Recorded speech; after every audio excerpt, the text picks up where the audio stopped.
Hello दोस्तों, मैं हूं योगेश शर्मा और आप देख रहे हैं बैंकिंग अनप्लग। यहां हम उनसे बात करते हैं जिन्होंने अपने सपने को रियलिटी बनाया। तो आज हमारे साथ हैं अक्षांश खाची, जिन्होंने अभी रिसेंटली आईबीपीएस पीओ को क्रैक किया है।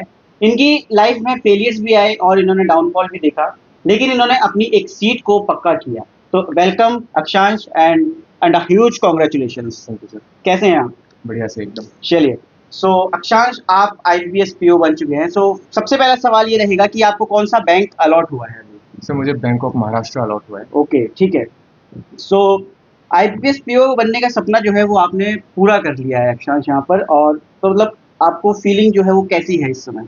सर बहुत मिक्स्ड फीलिंग है, काफ़ी मिक्स एक्साइटेड हूँ। फीलिंग मतलब कैसे? काफ़ी एक्साइटेड भी हूँ, नर्वस भी हूँ। एक्साइटेड मतलब किस चीज को लेके एक्साइटेड है और नर्वस क्यों है? सर नर्वस होती है, नई जगह जाना है, नए लोगों से मिलूंगा। जी जी। बाकी एक्साइटमेंट इसलिए कि फाइनली एक उस पाथ पे जा रहा हूँ जो एक हम्म। डिजायर रिजल्ट मिला है जो चाहता था। चलो, बढ़िया बढ़िया, बहुत बढ़िया।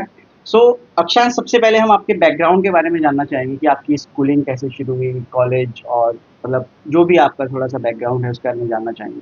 सर मेरी पूरी एजुकेशन शिमला से ही हुई है। इनिशियली स्कूलिंग में modern public school Pagu, then 11th and 12th DAV Lakkar Bazaar Shimla, ठीक है। जहाँ मैंने नॉन मेडिकल स्ट्रीम ली थी। आफ्टर दैट सर मैंने बीएससी करी है विद फिजिक्स मेजर, वो भी शिमला से ही, गवर्नमेंट डिग्री कॉलेज संजौली। तो साइंस बैकग्राउंड से ही मैं था। ओके ओके, चलो। सो बैंकिंग के लिए प्रिपेयर करने का डिसीजन कब लिया फिर आपने? सर लास्ट ईयर ही लगभग। लगभग लास्ट ईयर ही लिया? Yes sir. अच्छा, कोई टर्निंग पॉइंट था उसके बीच में कोई? सर जो करना चाह रहा था बेसिकली वो नहीं हो पाया, तो एक कोर्स करेक्शन था मेरे लिए।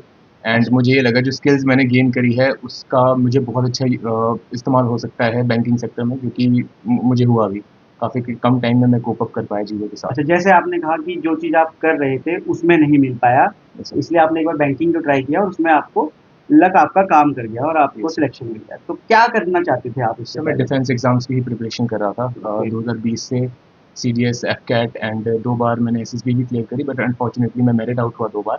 And okay. इसी दौरान क्योंकि C D S and AFCAT के लिए मैं प्रिपेयर करा था, एंड सिलेबस ऑलमोस्ट सिमिलर है जितने भी कम्पिटेटिव एग्जाम्स है, तो वही चीज़ मेरे यहाँ पर काम आई। बस वो था कि थोड़ा जो नुएंसेस होते हैं हर एक एग्ज़ाम के वो समझा मैंने, बैंकिंग में क्या रिक्वायरमेंट है उस हिसाब से अपनी प्रिपरेशन को ढाला, एंड मुझे रिजल्ट्स मिले। ठीक है, तो काफ़ी बच्चों के देखो काफ़ी सवाल रहते हैं कि प्रिपरेशन कैसे शुरू करें। तो आज आप लोग लास्ट तक बने रहना। अक्षांश अपनी पूरी जर्नी बताएंगे कि शुरू कैसे किया, और जो भी डाउट्स होते हैं वो सारे हम अक्षांश के थ्रू आपके पास पहुंचाएंगे ज़रूर। चलो, चलो एक बात करते हैं प्रिपरेशन जर्नी की। सबको यही जानना होता है कि मतलब कैसे शुरू किया, जैसे कि मैंने अभी बोला। तो आपका क्या था, कैसे शुरू किया आपने? सर शुरू तो मैं ये बोलता हूँ कि पहले बस अपना सिलेबस खत्म करना है, जितना भी सिलेबस है जो भी आपको पहले ये जानना है कि पूछते क्या है, क्या सिलेबस है। एक बार वो कवर हो गया उसके बाद मैं समझता हूँ कि मॉक, जितने ज़्यादा आप मॉक लगाओगे, जितने ज़्यादा आप उनको एनालाइज करोगे, उतना आपको एग्जाम के पैटर्न आपके दिमाग में सेट होगा, उतना हाथ आपका सेट होगा, तो आपको सोचना नहीं ज़्यादा एग्जाम में पड़ेगा। अच्छा, मतलब आप कह रहे हैं कि जितना जल्दी हो सके सिलेबस को कवर करें बिल्कुल। और उसके बाद मॉक्स पे जाएँ मॉक्स कि पे। अपना देखें, एनालाइज़ करें कि क्या स्ट्रेंथ है और क्या वीकनेस है, यस। जैसे कि आप कहना चाहते हैं, ठीक है। सो डेली रूटीन क्या रहता था आपका जब आप प्रिपरेशन करते थे? अभी तो आप पीओ हो। सो जब आप एस्पायरेंट थे तो उस समय आपका डेली रूटीन क्या रहता था मतलब? सर रूटीन मेनली यही था कि 7-8 घंटे मेरा स्वीट स्पॉट था, कितना मैं पढ़ के बेस्ट रिजल्ट्स निकाल सकता हूँ, तो इतना हुँ, मैं पढ़ता था। अब वो डिपेंड करता है अलग अलग सेक्शन में, कभी 2.5-2.5 घंटे के ऐसे सेशन लगा लिए, 2-2 घंटे के ठीक है। 4 सेशन लगा लिया, बीच में ब्रेक्स ली, थोड़ा वर्कआउट कर लिया, एक्सरसाइज कर लिया, और थोड़ा रिलैक्स रहने की कोशिश करता था, ज़्यादा अपने आप को प्रेशराइज नहीं करता था। ठीक है, कंफर्ट ज़ोन में रखते कंफर्ट थे जोन में थोड़ा-सा। रहकर थोड़ा सा रिलैक्स माहौल में मुझे ठीक। लगता है बेटर रिजल्ट्स तो मिलते थे मेरे। आपको क्या लगता है कि स्लॉट्स में पढ़ना इम्पोर्टेंट है या लगातार पढ़ते रहना है? सर मुझे लगता है पर्सन टू पर्सन डिपेंड करता है, मेरे हिसाब से तो स्लॉट्स काफ़ी बेटर रहते हैं, हुँ, क्योंकि जब आप दूसरे स्लॉट्स के लिए जा रहे हो, मान लो जो आप लास्ट 6-7 घंटे में जब पढ़ रहे हो, तो अगर आप ब्रेक ब्रेक लेके पढ़ रहे हो तो तब के लिए आप फ्रेश रहोगे। अगर आप लगातार 5-5 घंटे बैठ रहे हो तो प्रॉब्लली शायद लास्ट 1 घंटा उतना एफिशिएंट ना हो, आपका दिमाग उतना अच्छे से काम ना करे, तो मेरे हिसाब से तो ठीक। शॉर्ट्स में पढ़ना बेटर रहता है। अच्छा, कौन-सा सब्जेक्ट जो है वो आपको पूरी प्रिपरेशन के दौरान बहुत टफ लगा? सर ऐसे तो ऐसा कोई डिफ़िकल्ट नहीं था, क्वांट में यूजुअली मेरा स्कोर कम रहता था, हुँ, क्योंकि अर्थमेटिक वाले सेक्शन में ये डिसाइड कर पाना थोड़ा मॉक में डिफ़िकल्ट लगता था कि ये करना है, क्या करना है, कैसे अपने आप को उस स्ट्रैटेजाइज़ करना है उस एग्ज़ाम को। तो वहाँ पर मैं समझता था थोड़ी दिक्कत आती थी, बाकी इंग्लिश एंड रीज़निंग काफ़ी स्ट्रॉन्ग रहा मेरा अच्छे ठीक है। स्कोर में। तो जैसे आपने बताया कि अरिथमेटिक और या मैथ्स में जो है वो आपको थोड़ी प्रॉब्लम आती थी, तो फिर वो आपने टैकल कैसे किया? क्योंकि काफ़ी बच्चे ऐसे हैं जिनको मैथ्स में ही मेजर प्रॉब्लम आती है। सो आप अगर शेयर कर सकें कि आपने कैसे टैकल किया उस प्रॉब्लम को? सर पहले तो जो टॉपिक्स उसमें जो सेक्शंस मेरे क्लियर है एंड स्ट्रॉन्ग है, उनको पकड़ना है जब भी मॉक देने हैं, चाहे आपकी डीआई होगी एंड स्पीड मैथ्स हो गया, पहले उस पे फोकस करना है। एंड मैं ये यूजुअली ये करता था एग्जाम में अरिथमेटिक में देख लेता कि कौन से क्वेश्चन में 5-6 क्वेश्चन पिक करके रखता था कि कौन से मुझे ट्राई करने हैं। तो फिर लास्ट में उस हिसाब से 1-2 मिनट में अगर हो रहे हैं तो वो ठीक रहता था। बाकी पहले स्पीड मैथ्स में यूजुअली मैक्सिमाइज़ करने की कोशिश करता था कि कम से कम टाइम में बेटर स्कोर आ सके स्पीड ठीक मैथ्स है। में। सो मतलब आपकी स्ट्रैटेजी ये रहती थी कि आप पहले स्पीड मैथ्स को निकालो, यस, जो छोटे-छोटे क्वेश्चंस हैं उनको मतलब कम टाइम में कम ज़्यादा टाइम में गेन ज़्यादा करने की गेन कोशिश करने की करते थे कोशिश। और जो आपकी वीकनेस थी या जो आप टफ समझते थे, उन चीज़ों को आप लास्ट के लिए छोड़ देते लास्ट थे कि जिससे मैक्सिमम गेन किया जा सके। यस। चलो। और मॉक और टेस्ट सीरीज़ का कितना रोल है मतलब इम्पोर्टेंट कितना इम्पोर्टेंट है? तो बहुत ज़्यादा मतलब इम्पोर्टेंट है। आपकी लाइफ में क्या मतलब इसका रोल रहा या कितना इम्पोर्टेंट है वो आपके लिए? सिर्फ सिलेबस खत्म करने के बाद मैंने सिर्फ और सिर्फ मॉक दिए हैं। हुँ, उसके बाद मैंने कोई बुक्स कुछ नहीं किया, सिर्फ मॉक्स दिए हैं। दिन के अगर प्री के 5-5, 6-6, 10-10 भी आप दे सकते हो तो दे सकते हैं। मैं भी बहुत देता था एंड यूजुअली यही रहता था, जो क्वेश्चन नहीं हुआ उसके बाद उसको ट्राई किया एंड ये देखना कि कैसे स्कोर और बेटर हो सकता था। तो एवरेज कितने मॉक्स देते थे आप पर डे? सिर्फ 5-6 प्री के मैं दे देता था इंक्लूडिंग सेक्शंस वगैरह सब कुछ। 2-3 में फुल मॉक दे देता था एंड बाकी सेक्शंस वगैरह देता था बीच में। तो सेक्शनल मॉक्स मतलब कैसे लगाने चाहिए आप? कितना सिलेबस हो जाए कि हम सेक्शनल मॉक लगा सकें? सर सिलेबस अगर पूरा हो जाए तो बेटर रहता है ताकि फिर कॉन्फिडेंस भी बना रहे। बाकी आप पहले से भी स्टार्ट कर सकते हो, उस हिसाब से आप सिलेबस को कैसे आपको ख़त्म करना है वो आपको आइडिया लग जाएगा अगर आप पहले ही है तो। बट एक बार अगर सिलेबस ख़त्म हो गया तो उसके बाद मुझे लगता है कि काफ़ी ईज़ी रहेगा ईज़ी आपके लिए। पड़ता है फिर आपके लिए मॉक। ठीक है, ठीक है। अच्छा एक ना बच्चों में सबसे बड़ा सवाल रहता है कि मेरा कि करंट अफ़ेयर्स कैसे करेंगे? कितने महीने के करें और कहाँ से सबसे बड़ा सवाल ये भी रहता है कुछ बच्चों का कि कहाँ से करें? तो करंट अफ़ेयर्स आपने कैसे कवर किए थे मतलब कुछ रिकमेंड करना चाहोगे अगर आप आने वाले एस्पिरेंट्स के लिए? सर पहले तो मुझे लगता है कि डेली करने चाहिए, हुँ, क्योंकि अगर आप वीकली या मंथली देखोगे तो बहुत ज़्यादा न्यूज़ हो जाती है। अगर डेली आप पकड़ोगे तो 2-3 न्यूज़ होती है, उसको बस देख लिया, पढ़ लिया या चाहो आप नोट्स बनाने बना लो। एंड जब आप डेली कर रहे हो, अगर आप नज़र पड़ रही है उस पे, फिर जब आप एग्ज़ाम के नज़दीक जब आप कोई वीडियोज़ देख रहे हो, मंथली कंपाइलेशन देख रहे हो, तो आपको वो रिटेन करने में हेल्प मिलेगी, अदरवाइज़ याद करना बहुत मुश्किल हो तो जाएगा। मतलब आप कह रहे हैं कि एक साथ अगर महीने का पढ़ोगे तो उसमें प्रॉब्लम हो प्रॉब्लम आएगी। सकती है। अगर आप रोज़-रोज़ देख रहे हो तो फिर बाद में चीज़ें देखी-देखी लगेगी जब आप लास्ट में एग्ज़ाम से पहले पढ़ोगे। मतलब डेली एक्सरसाइज कर रहे हो तो हाँ। फ़ायदा होगा, अगर एक ही हुँ। दिन भाग लोगे तो बीमार भी पड़ हाँ, सकते फिर हो, मतलब हेक्टिक हो उतना सकता है। सारा शायद इन्फॉर्मेशन आपका दिमाग स्टोर ना ठीक है, कर पाए। मतलब आप उसको भर नहीं सकते अपने अंदर, यस। आप ये कह रहे हो। और कोई मतलब कुछ रिकमेंड करना चाहोगे कि कहाँ से पढ़ना चाहिए या फिर? सर डेली के लिए तो जैसे अफेयर्स क्लाउड की वेबसाइट में मैं देखता था, फ्री भी है एंड कोई पैसे भी नहीं लगते उसके। अच्छा। बाकी फिर एग्ज़ाम से पहले वीडियो जो आप भी भेजते थे एंड जो बाकी यूट्यूब चैनल्स पे भी है, हुँ, मंथली हो गया या फिर 6 मंथ्स की हो गया या इस तरीके की जितनी भी वीडियोज़ आती थी उनको देखता था। मतलब वो लास्ट टाइम पे जब वो एग्ज़ाम लास्ट के में जब कितने दिन पहले मतलब हफ़्ता 10 दिन सर पहले? प्री देने के बाद शुरू, जैसे फिर प्री नहीं, दिया। जो जैसे आप कह रहे हो कि 6 मंथ्स की वीडियोज़ आ रही हैं या हुँ। मंथली वीडियोज़ आ रही हैं, उनको कब से देखना शुरू करें? प्री दिया एंड उसके बाद जब मुझे पता है कि मेंस देना है, मैंने हुँ। जब भी महीना मिलता है, जितना दिन मिलता है, फिर जैसे-जैसे वीडियोज़ आ रही है, फिर वो देखनी शुरू कर दी। तो जैसे यहाँ पे बैंकिंग एग्ज़ाम्स में मोस्टली क्या होता है कि जैसे आपका रिज़ल्ट आया प्रीलिम्स का, हुँ, उसके 10 दिन बाद मेंस होता है। यस सर, तो हमें ये पता होना बहुत ज़रूरी है कि प्रीलिम्स के बाद कि हम मेंस देने जाएँगे, तभी यस हम सर। इस चीज़ की तैयारी कर सकते हैं।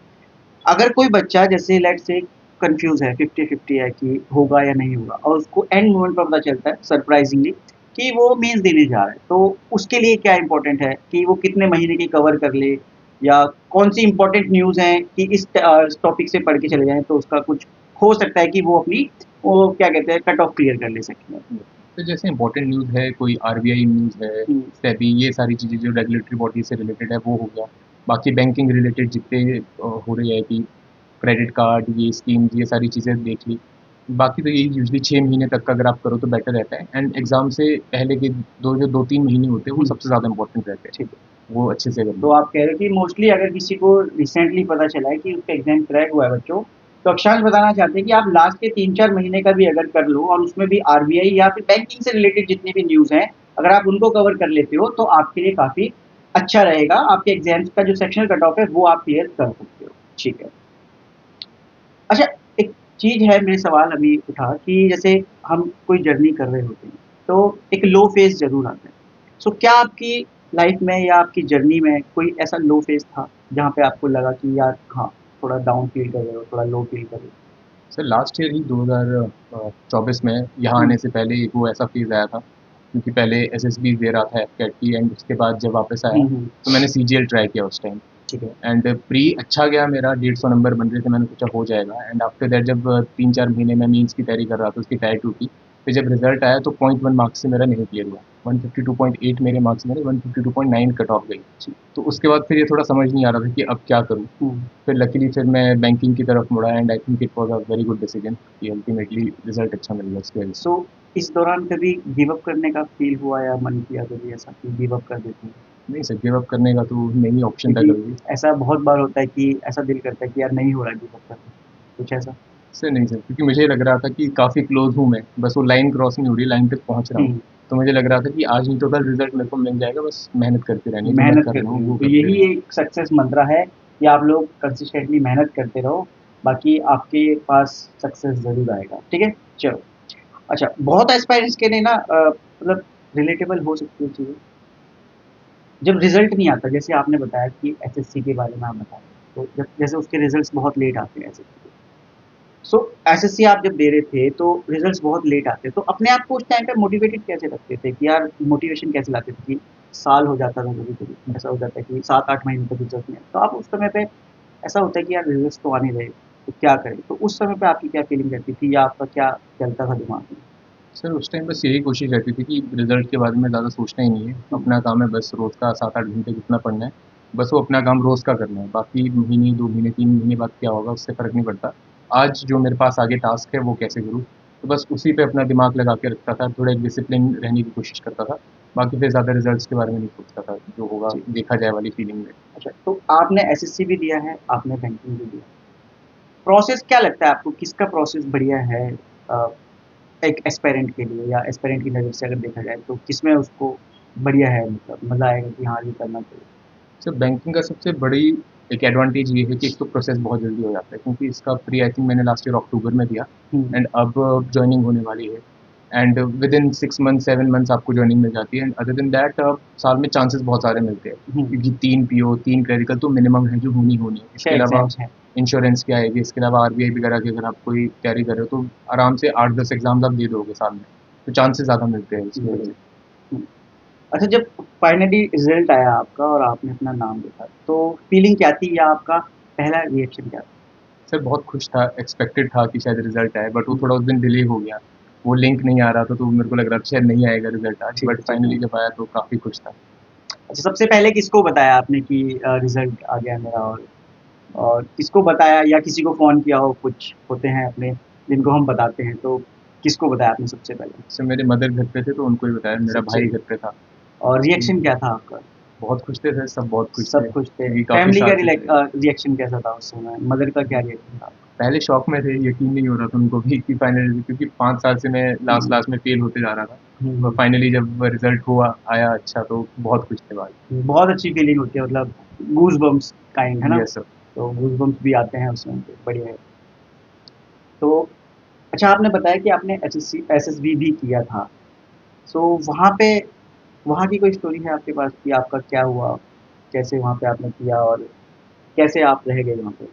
सर मैंने 8 एसएसबीज़ टोटल दी हैं, एंड 2 बार मैं रिकमेंड हुआ। मेडिकल क्लियर हुआ हुँ, है हुँ। एयरफोर्स के लिए, 1 एएफएसपी देहरादून से मैं रिकमेंड हुआ था। हुँ, हुँ। एक बार 2023 में आई वाज़ ऑल इंडिया रैंक 168, उस टाइम ओके। एक रैंक से मैं रह गया। एंड इस बार भी जुलाई में मैं फिर से मेरिट जो फ़ैब में मैंने जब पीओ का भी इंटरव्यू दिया था, उसके आस-पास ही फ़ैब में मैं रिकमेंड दोबारा हुआ था। इस बार I was all India rank 259, तो इस बार भी मेरिट आउट हुआ अनफॉर्च्यूनेटली। बाकी जर्नी बहुत अच्छी रही है, एंड उसी की वजह से आई थिंक मैं बैंकिंग एग्ज़ाम्स निकाल पाया, उस जर्नी में जो मैंने प्रिपरेशन हुँ। करी।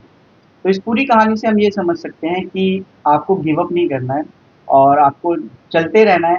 जो आपका काम है, आपको पढ़ते रहना है। रिज़ल्ट्स आज नहीं तो कल आपको ज़रूर मिल जाएँगे।